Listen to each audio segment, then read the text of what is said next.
Hey, things are nice now. So yeah, if you've watched any of Zeltic's videos, this is supposedly a reference to the Great Windfish from Link's Awakening. Mm-hmm. Now you might be thinking, hang on, wasn't Koholin, like, fake? Well, yeah, it was a dream of the Windfish, but the Windfish was a real thing. Yes. Yep. Hang on. Bada bing. Yeah, you know, walking around in a rubber gimp suit is a bit hot in the desert.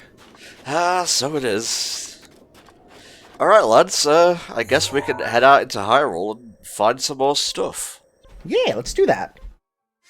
This friggin' tower has been besting me, soul-wise, for the past yarn sessions. Words aren't my forte this week. Whatever, it's a chiller session, so... That's fair. I mean, the central tower is one that is slightly terrifying. You want to try and get it as soon as you can, just because it's a really helpful sort of way of quickly getting to almost anywhere in Hyrule. It's just that it's terrifying. Because there are a pair of Decayed Guardians that will spot Link as soon as he tries to climb the damn thing. And also it's surrounded with Guardian Stalkers. Yikes. And my best trousers, where are they? Looks like they're just either your snow quill or climbing ones. Both of them are equal in strength. There we go. Alright. I think that's the one right there. Well, it's very much like it probably is, so... If I climb the ridge, I'll be able to see it anyway, so... Nope, that's the castle. And the tower is apparently very hard to see. Oh, no. Just looking at the map here, we are at... Yeah, it's actually, you want to go to that shrine there instead, because that's the closest one. And then as soon as you look to the northeast, you'll see it there. Oh, yes. I think... No, there's one or two more towers after this in the northeast. Yes. We did spot one, actually quite early into the playthrough, but alas, I was bested by a guardian, and things kind of went tits up.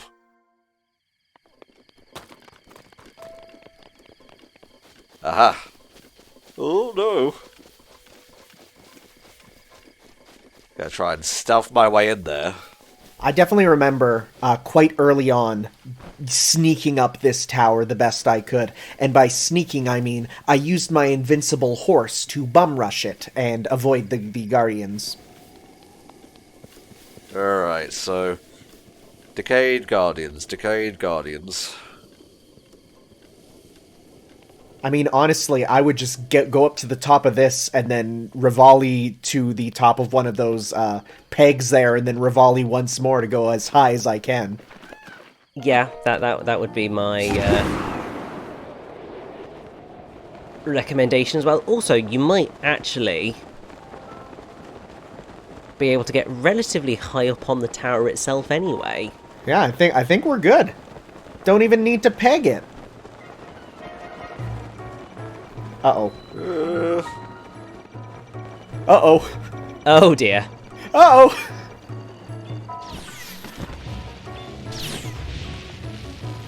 Thankfully, when you're moving in the air, you do have quite a bit of, speed there. I don't give a fuck! Well, we got him.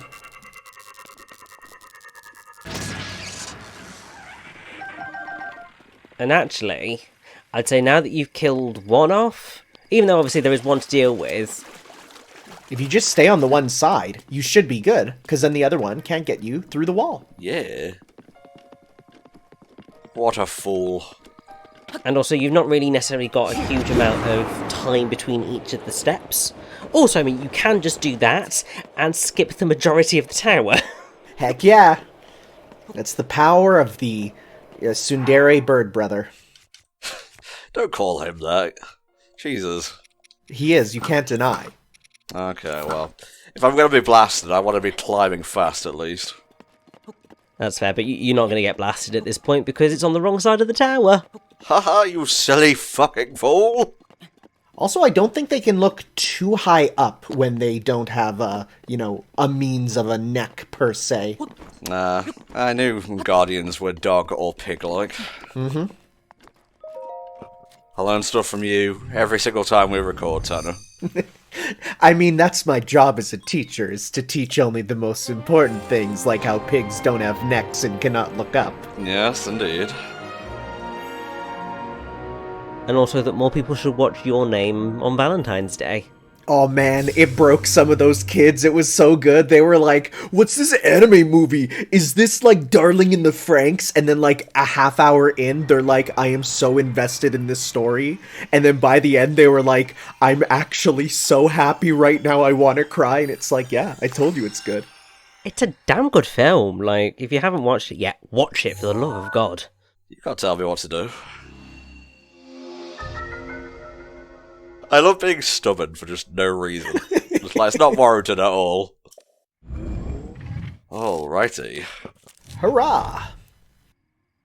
Well, since we've got the tower, Uh-huh. did we perhaps want to consider getting the memory that is sort of in the courtyard nearby Hyrule Tower? Do we want to be that risky? I'm feeling it. I'm feeling it. So it's pretty much just to the north east there, and it's right in the square. Like you'll see it pretty easily on the map. It's where the little square at the start of Hyrule Warriors is. Ah, you fucking fool!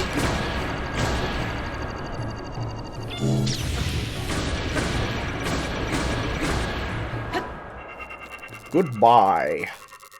Just gotta sacrifice the shield for that. It's fine. Yeah, no, that makes sense. It wasn't particularly good shield unlike the last one.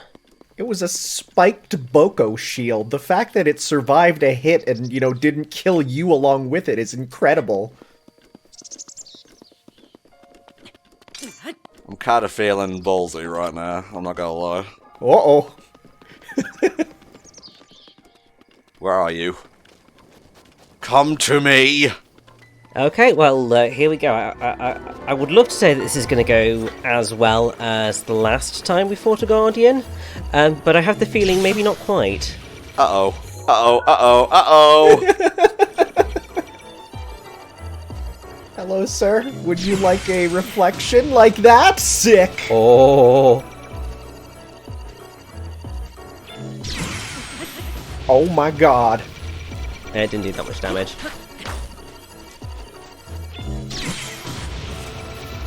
Tom, you madman.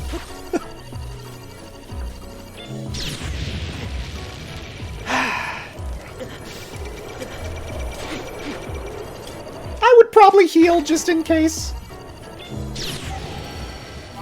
Thanks, Beaver. It is my pleasure.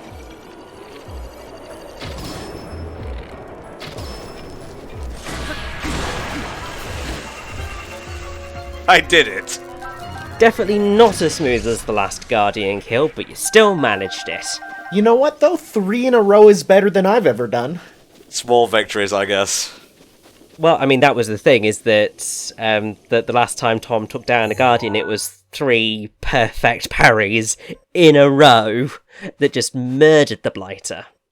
What is that? The FLORET SANDBAR. That was so important that I put a star down.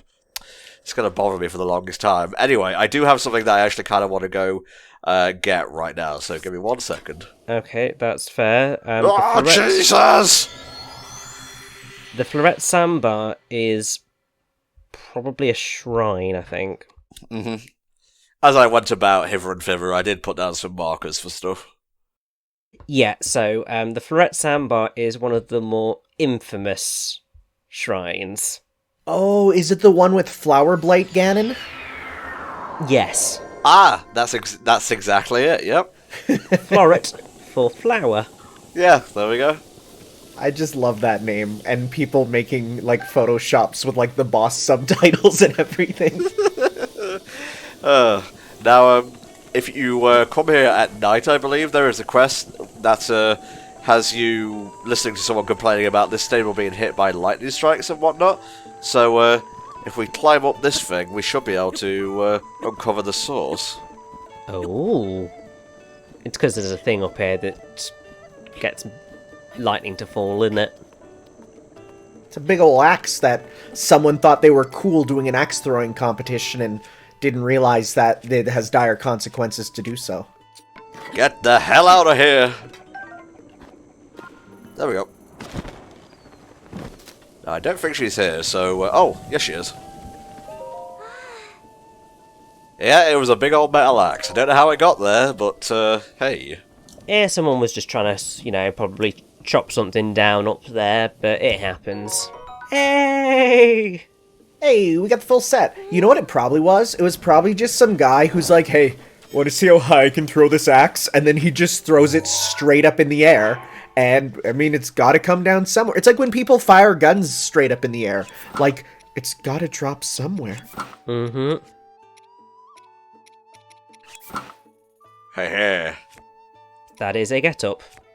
It's, fishy looking, you know? And we could even, like, go to the dye shop in Hateno Village and get it all pink and whatnot, should we so choose. We could, but we won't, I'm guessing. Okay, fair enough. Alright, FLORET SANDBAR, FLORET SANDBAR. It's just off of Hyrule. Hyrule, yes, all of it, it's somewhere. Well, yeah, yes, Hyrule Plains, like, middle of the map. Okay, mate, thank you. Oh yeah, here we go. There you go, that's your thing. This should be, nope, don't need that. Get rid of it. Thank you. Oh, I'm a fish. Do you know why a catfish is associated with lightning in this case? I do not. I don't either. I'm Googling it right now. Because, I mean, I know the catfish are associated with, obviously, earthquakes and stuff, because that's Whiscash. Well, it's not because they're related to lightning, because they're associated with earthquakes and earth. There you go. They protect you from lightning, so... In this case, it's based off the mythological creature, the giant catfish called Namazu, which is a giant underground catfish who causes earthquakes. You are correct. See, Pokemon giving us all the knowledge. And it's also a reference to Link to the Past, because in that game, a catfish gives you the Quake Medallion. I do need some more arrows. Yeah, always need some arrows. I just want Beetle to go, oh, fish man. Oh. Bring to me my horse so I may gallop across the plains as a beautiful fishman. Do you think, like, the Zora look at you and feel a bit awkward at you cosplaying as a fish? Yeah, is this fish face? Is this fish face we're doing now? Is this cultural appreciation? Not bad. 6 out of 10. I mean, I probably would have gone for a 4 out of 10. It was below average. Hey, that's a pass in my eyes, though, and I'm all good.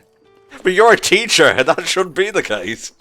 Come on! Hey, C's get degrees. I will never be one to if a student passes, I say, you still have a ways to go to perfection, but it means that you have the basis down, which is what we want. Yeah, C's get degrees, but A's get A's. Like from a horse? Yes. Also, actually, we might. I don't know whether we've already got it, but if we do the FLORET SANDBAR shrine, we're not a million miles away from a recovered memory. Ah, coolio. I just don't know whether it's one that we've already got or not. Well, we'll see when we get there, mate.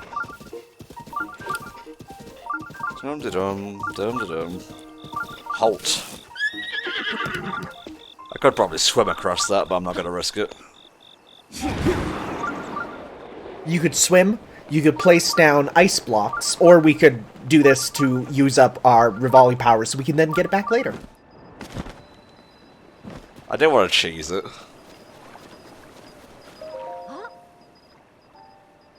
Yes, the flowers are lovely. Oh, look at this scene here. Oh, that's lovely.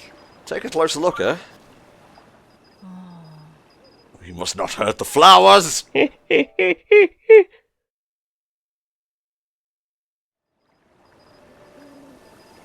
But what if I said yes?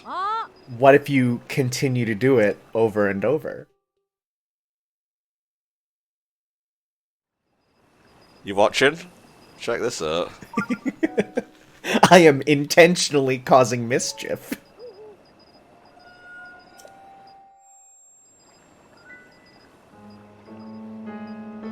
There's only a few times, lady.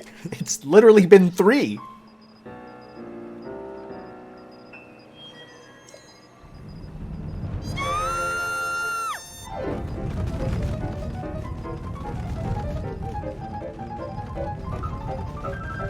I stepped on one patch. Link, you should probably be running it right about now. Would be a good idea. Divine Gardener, Flowerblight Ganon. Shungoku Satsu, die 1,000 deaths.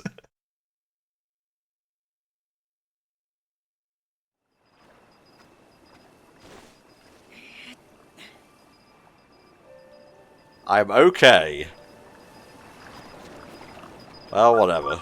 Oh, that's such a silly thing, but I'm also, like, almost 100% sure that, like, in 15 years we'll see kids who are posting on the internet. It's like, what's your first, scary moment in a Nintendo game? And that will be, like, the #1 thing of, like, yeah, this terrified me as a kid.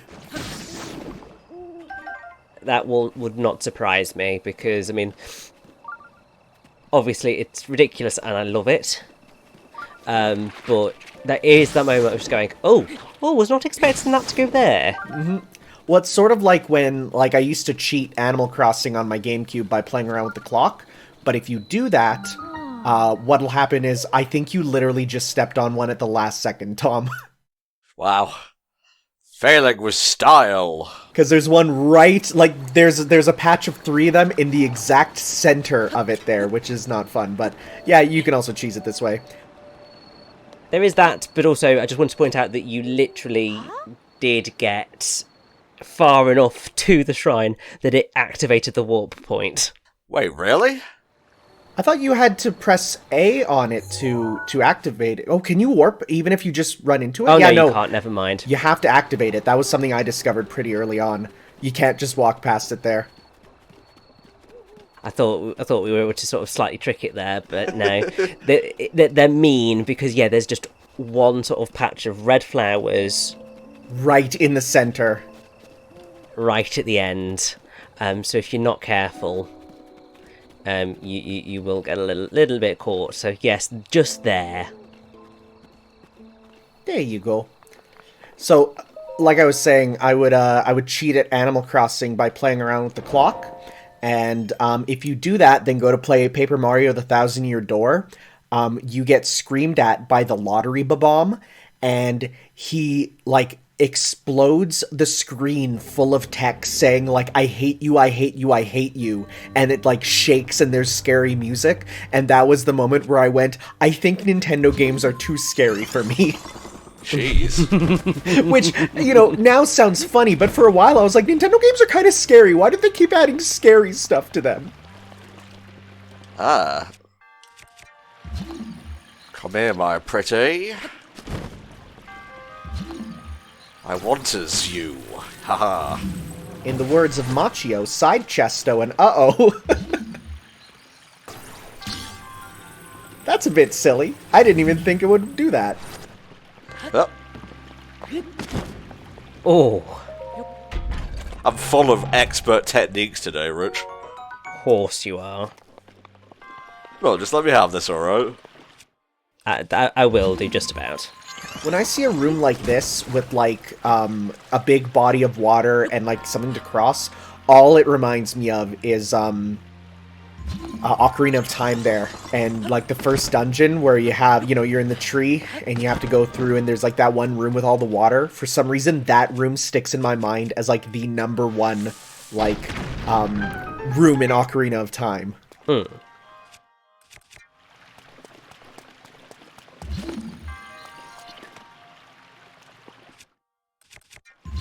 I have a solution. Yay! Just gotta hope that that bomb doesn't... yeah. I don't think it should. But as long as you can get over there, you should be good to get on over.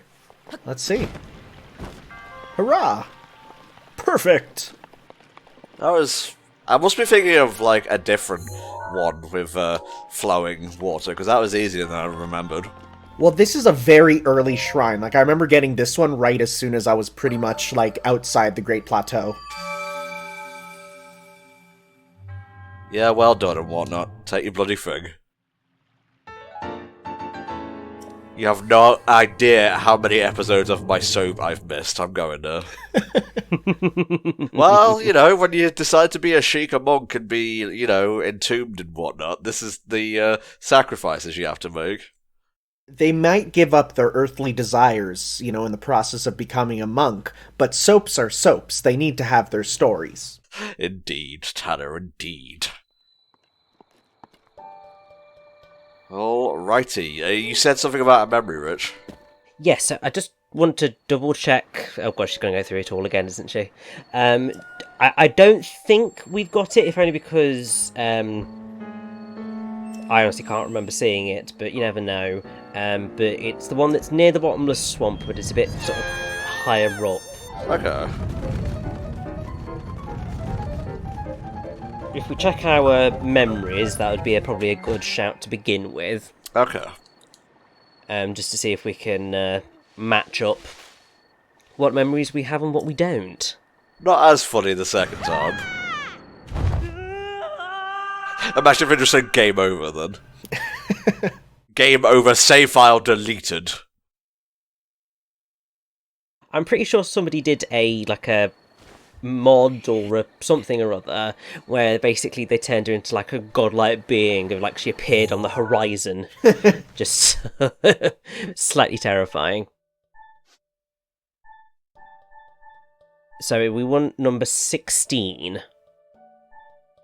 So it'd be the end of the 4th row. So Yeah, it looks like we don't have this one yet. So what I want you to do is, on your map, you see that forest just north of the bottomless swamp? This here? Yes, that forest there. It is sort of in the middle of that. And there's a shrine right there we can even just warp over to. Yeah, good point. Oh yes, because it's just southwest of that. Now, I thought the thing with the tower was the bottomless swamp. No, this is, my friends. This is, yes. It's all full of muck and mire and malice, and it's generally not a pretty place to visit. No, although, from the looks of things, there isn't actually anything in the bottomless swamp. Other than maybe, like, some items you might want, perhaps? Alright. So, in here, roundabout? No, that little bit to the southwest where you put the marker. You know, I forget these things quicker than I do them. Whatever. Let's go. Hearty radishes, very nice ingredients as they bump up your hearts there. In fact, if you add a hearty radish with, like, one other ingredient, you can get a full recovery. Thank you. Yeah, like it's real good there.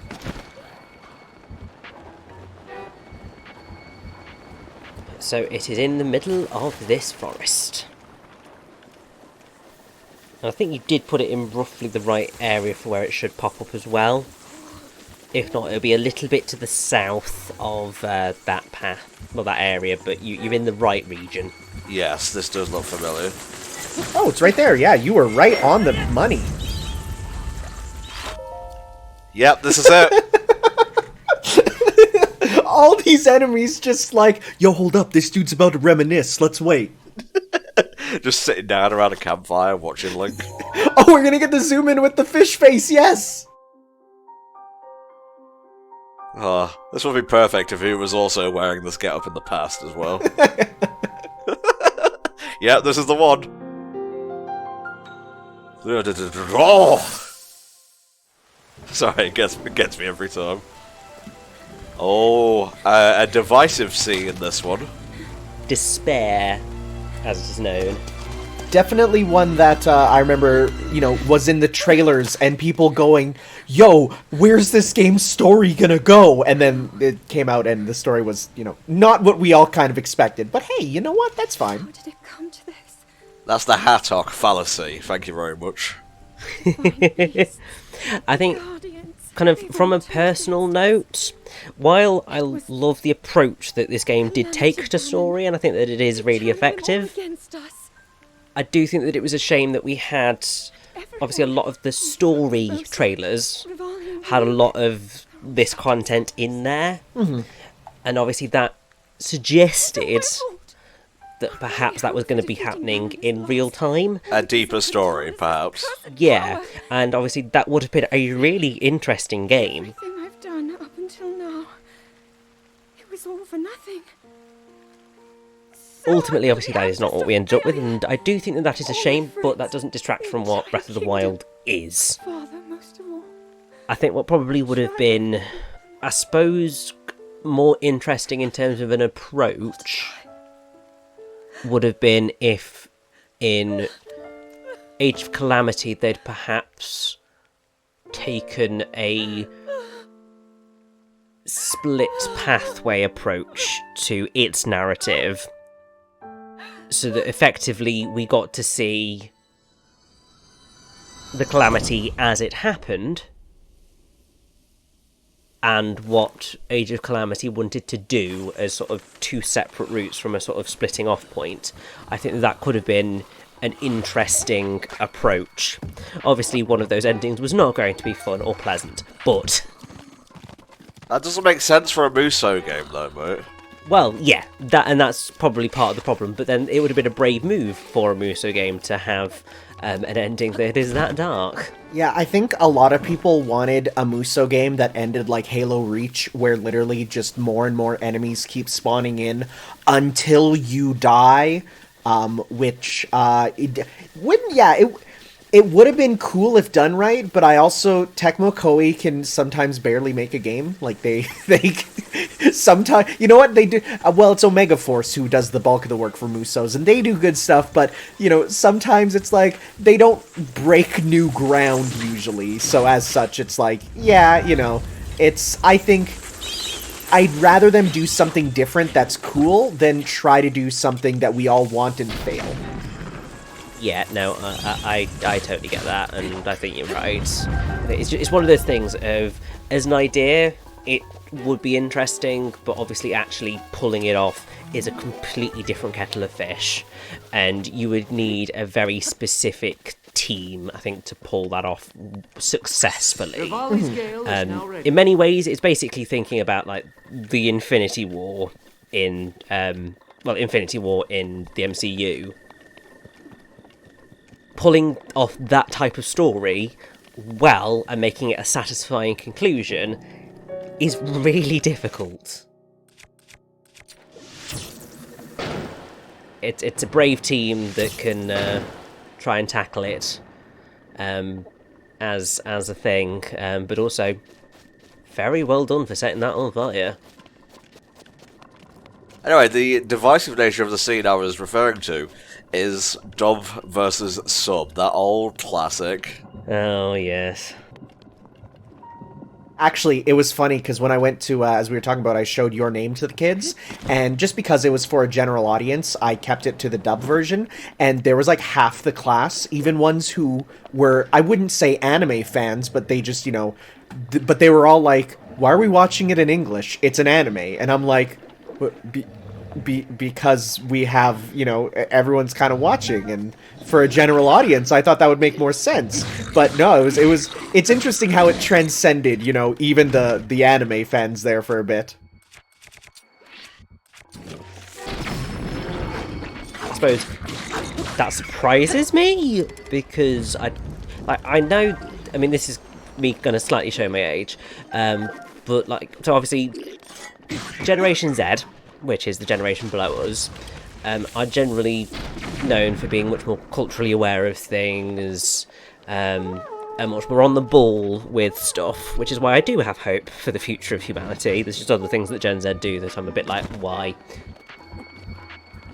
But the fact that, you know, in a general audience, they see an anime and think, oh, automatically this should be in Japanese. My brain just goes, oh, okay, that's really cool. That is awesome. I think the big reason is, I mean, you go on Netflix and you know, if you go to watch an anime, I think the default is usually the original, and then the dub is there just as an alternate, you know, one to listen to. So, you know, it's an interesting shift, because in my generation, you know, before, you know, kind of pre-internet watching anime, we would watch it on TV, and of course on TV it was all dubbed, right? Versus you have then the previous generation from me, who they would go to watch anime, and before it really aired dubbed on TV, they would watch it through usually bootleg subbed VHSs, right? So they like the sub. And now it's going back again, where it's like, now you have the ones who watch it on the internet, usually through Crunchyroll, Funimation, Netflix, and almost all of that focuses on the sub, so they now focus on the sub. So it's interesting, it goes back and forth, because, like, I love dubs, and I still love dubs. Oh, yeah. But it is just an interesting thing where it goes back and forth, and who knows, maybe in the next generation, it'll switch again. Will we be alive to see it? I don't know. COVID scares me.